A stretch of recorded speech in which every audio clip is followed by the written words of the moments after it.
This video is a summary of the sixth topic of the specification of AQA GCSE Chemistry, which you may find useful in preparing for an end-of-topic test or maybe even your final GCSE exams.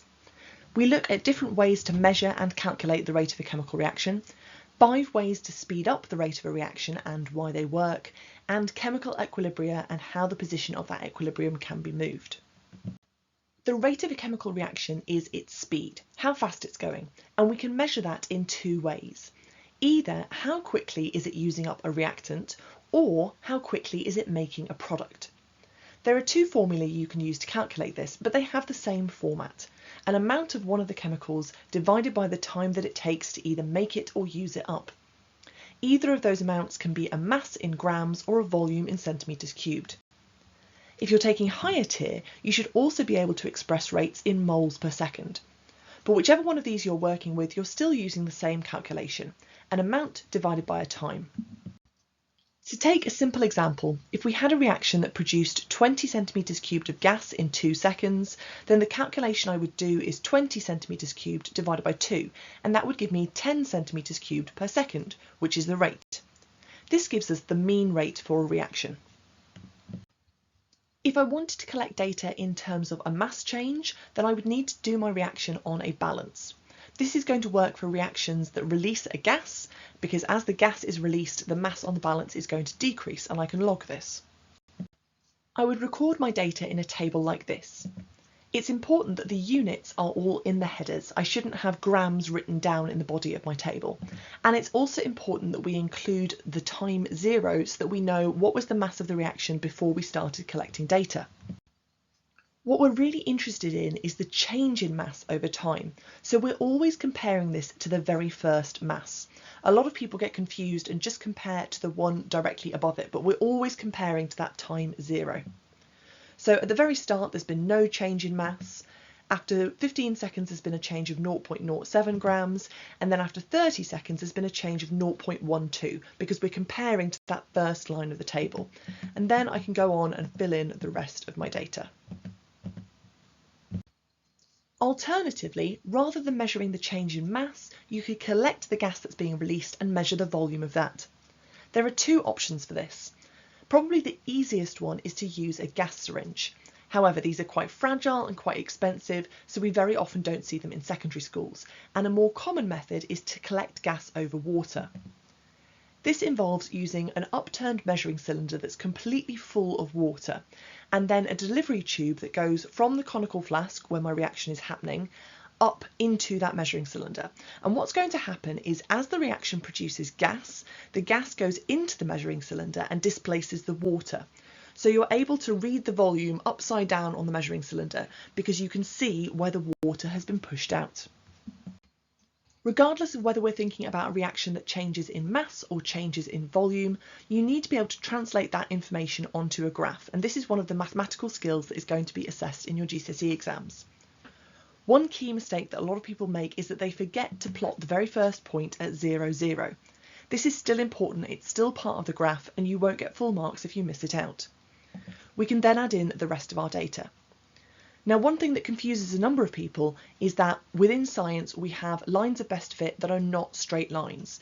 So you can see here very clearly that my data is forming a curve, and therefore my line of best fit would also need to be a curve.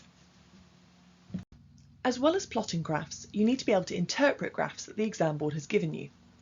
On a rate graph, the gradient or slope or steepness of that graph can be used to tell you the rate of the reaction. So firstly, from a purely qualitative point of view, in this instance, both reactions have a constant rate because the gradient is unchanging. Those graphs are straight lines. The reaction represented by the purple line has a faster rate than the blue reaction because the line has a steeper gradient. On a curved graph like this one, we can also make qualitative statements about how at the start of the reaction the rate is faster because the graph has a steeper gradient, and then gradually the rate slows down as the reactants are used up. By calculating a numerical value for the gradient, we can calculate what the value of that rate is. This is still using the same formula that we already met, but even if you've forgotten that formula, you know from your GCSE maths studies that to work out the gradient, you divide the change in the y-axis by the change in the x-axis. Here this is really easy because both of these are starting from 0, but even if they're not, you can do a simple subtraction to figure out how big that change is. So in this instance, we divide 5 grams by 10 seconds to get a rate of 0.5 grams per second. For a curved graph like this one, there are two potential styles of question. Firstly, we could be asked to use the start and the end of the graph to just work out a mean or overall rate for the entire reaction. So here we can see that the mass change increases by 6 grams in 10 seconds, giving us a rate of 0.6 grams per second. Alternatively, for a more challenging style of question, you could be asked to calculate the precise rate at one particular timestamp. In order to do this, you would need to draw a tangent. A tangent is a straight line that only touches the graph in one place. In order for your rate calculated to be as precise as possible, make sure the tangent is as long as you can make it, and ideally use a transparent ruler to draw it so that you can see the curve underneath. If your ruler is opaque, then the best way to do this is to put your ruler on top of the curve rather than underneath it, and that way you can still see that the gap on either side between the curve and the line you're drawing is about the same size. So here at 4 seconds, the tangent rises from 2 grams to 9 grams, which is a change of 7 grams, and that change takes 10 seconds to happen. So the rate is 0.7 grams per second. But if we were asked to examine the rate at 7 seconds, we can see that here the graph is flatter and the rate is slower, and you can see that the mass only changes by 2 grams in 10 seconds, so the rate is 0.2 grams per second. Now that we've talked about how to calculate a rate, we need to think about why it might change. And to explain that, we need to use collision theory, which is the idea that chemical reactions can only occur when reacting particles collide with each other, in other words, bang into each other, and when they have sufficient energy. And we call this amount of energy the activation energy. There are 5 different reaction conditions that you could manipulate in order to change the rate of reaction. You can increase the rate of a reaction by increasing the pressure, the concentration, the surface area, the temperature, or by adding a catalyst. Changing pressure is relevant when we're thinking about reactions that involve gases as reactants. There are 2 ways that you could increase the pressure. The first is by putting more particles into the same volume, and the second is by reducing the size of that volume, by reducing the size of the container. We would say that increasing the pressure will increase the rate of reaction because the particles will collide more frequently. And frequently is such an important word, because the important thing is not just that they collide more, but that they collide more often in the same amount of time. So you need to make sure that when you're explaining collision theory, you're using words like collide more frequently, or collide more often, or collide more times per unit time. The mechanics of increasing concentration are exactly the same as increasing the pressure, but it applies to solutions rather than gases. We have more particles in the same volume, therefore they're more likely to collide, and therefore they collide more frequently, so we have a higher rate of reaction. In order to increase surface area, you need to break a solid into smaller pieces so that you're exposing more of its inside. This can lead to a little bit of confusion because people think, well, if it's a smaller piece, how can it have a larger surface area? And what they don't realise is that we're saying if we break a piece of metal in half, we're then putting both halves into the reaction. So if we visualise this in 2D, if this green block represents a piece of magnesium that sat in some acid, the acid can only react with the outside, this 16 centimetre perimeter. But if we cut each side in 2, then we expose all these central parts that can now react as well. Even though each one of those pieces is smaller than the original square, when we put the 4 of them into the reaction together, they still have the same area because we haven't discarded any metal, but they now have a larger perimeter. So we can increase the rate of chemical reactions by cutting solids into smaller pieces or by grinding them up to make powder.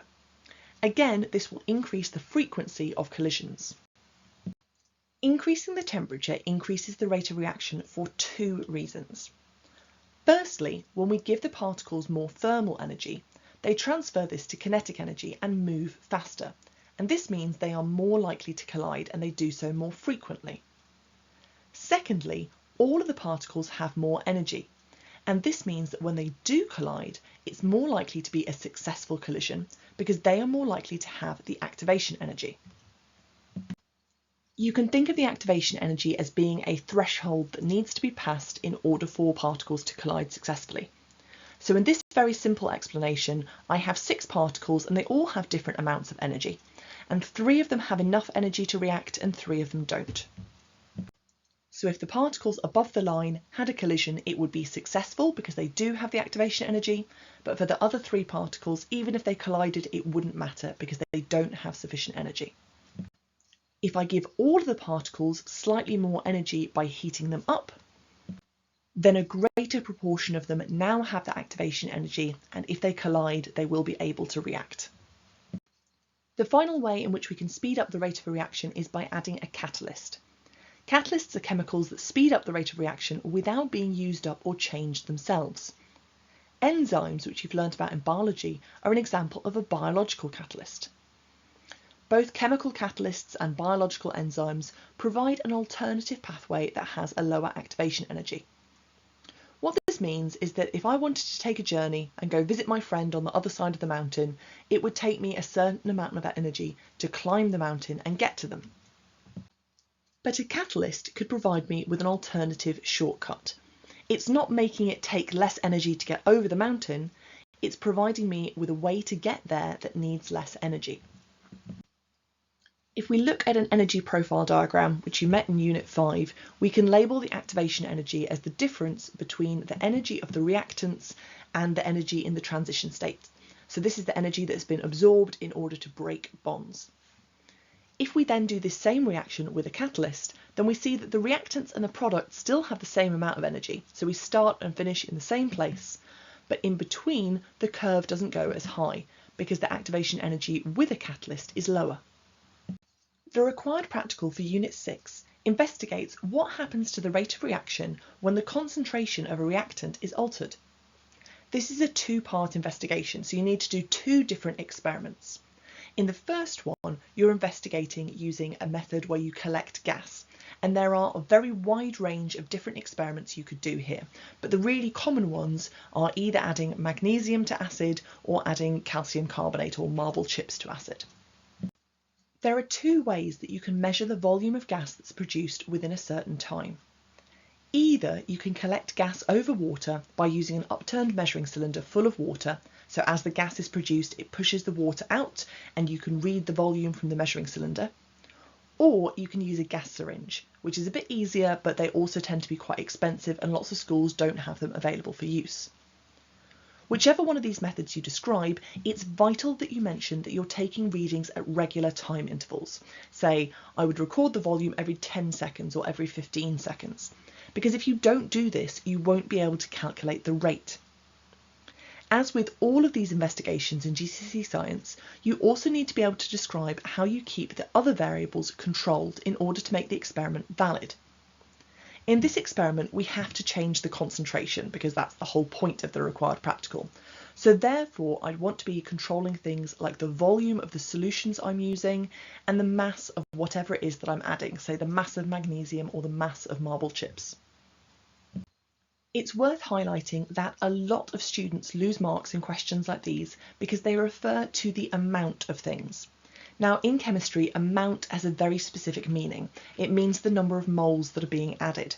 So while it would be accurate to say that you are adding the same amount of magnesium in each experiment here, it wouldn't be accurate to say you are adding the same amount of acid, because as the concentration changes, so does the amount.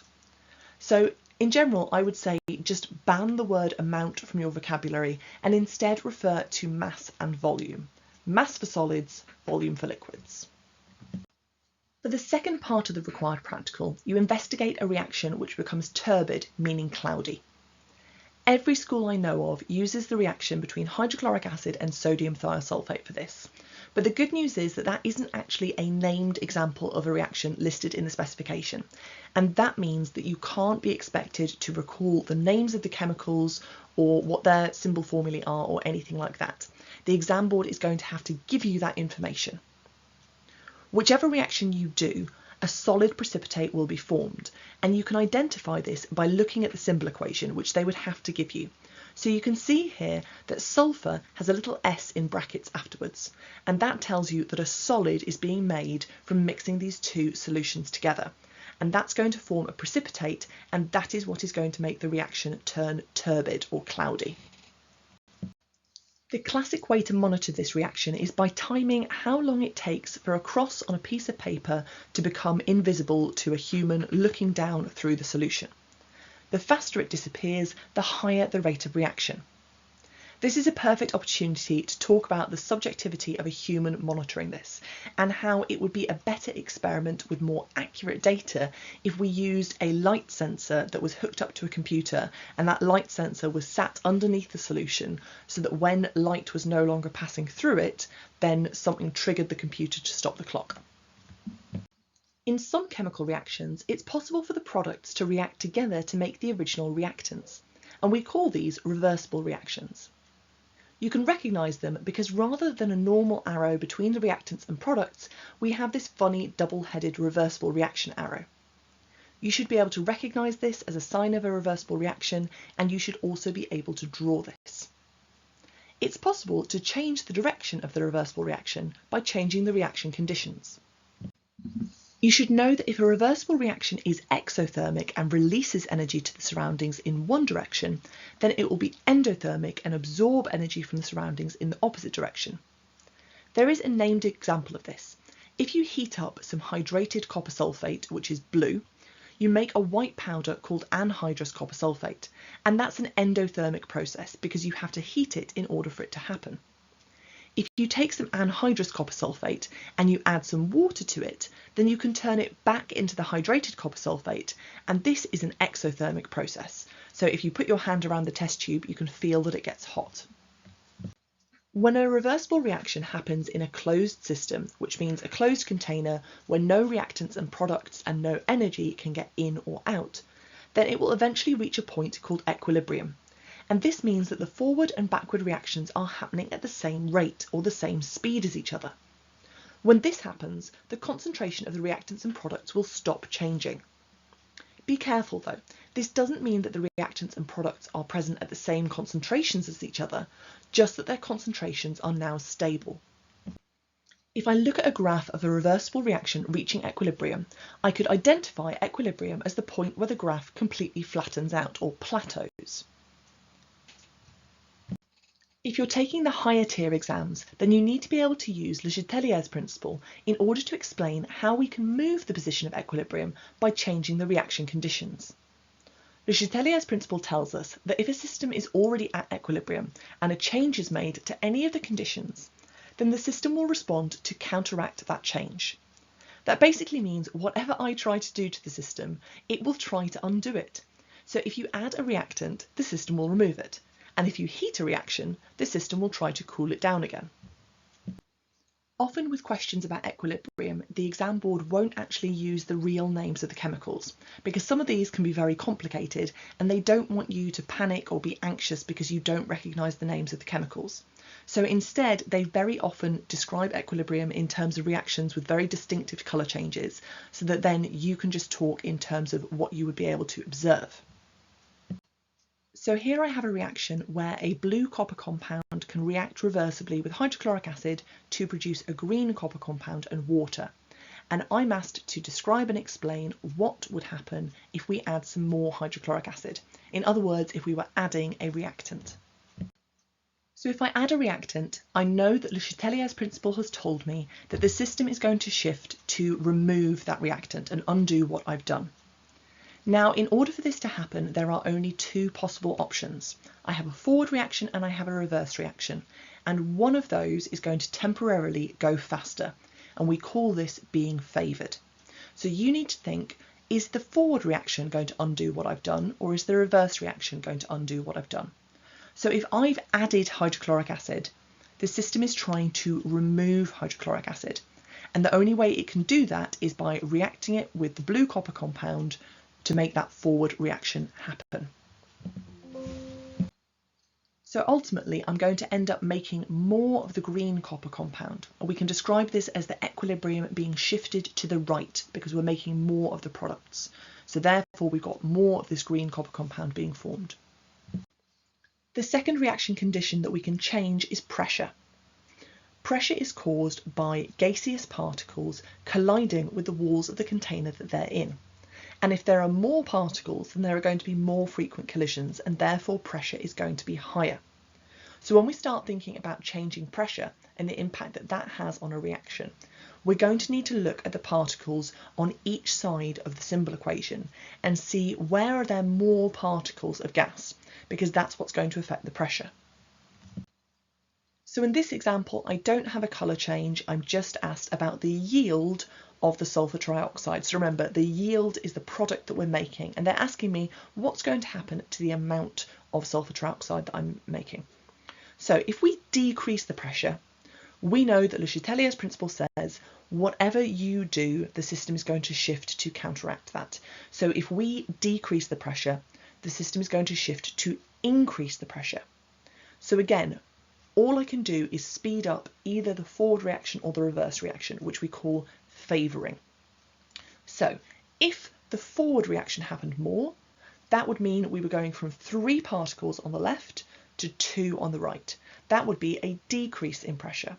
Whereas if we favoured the reverse reaction, the backward reaction, that would take us from 2 particles on the right to 3 on the left. So that would increase the number of particles and therefore increase the pressure. So here I would say that the backward reaction is favoured because there are more molecules on the left. And I need to actually point this out and explicitly tell the exam board that I know why the equilibrium is going to shift to the left, because otherwise it would just be like a 50-50 guess of which side it was going to end up on. So therefore, if the backwards reaction is favoured and the equilibrium shifts to the left, then the yield of sulfur trioxide will be lower. Sometimes the exam board will give you an example where changing the pressure won't have any impact, and there are 2 possible reasons for this. One is if the reaction doesn't actually involve any gases, but the second is if we have the same number of molecules of gas on both sides of the equation. So therefore, favouring the forward or backward reaction wouldn't restore the pressure that we had before. If we heat up a reaction that is currently at equilibrium, then the system will shift to cool it back down again. And the way that it does this is by favouring the endothermic reaction. It's very likely in a question such as this that you might be told that the forward reaction is endothermic, but not told anything about the exothermic reaction. You're expected to know that for a reversible reaction, one way will be exothermic and the other way will be endothermic. In this example, the forward reaction is favoured because this is what will cool my reaction back down, and I need to tell the exam board that I know that this is because the forward reaction is endothermic. Therefore, the equilibrium shifts to the right, and therefore what I will observe or see is that my mixture turns white. Finally, you could be asked what happens to the position of equilibrium if a catalyst is added. A catalyst is a chemical that speeds up the rate of reaction, but actually it speeds up both the forward and the reverse reactions. So overall, there is no impact on the position of equilibrium. Thank you very much for watching, and I hope you're now feeling more prepared for the 6th unit of AQA GCSE Chemistry. If you did find this video useful, then don't forget to like, subscribe, comment and share the channel for more GCSE Chemistry videos coming soon.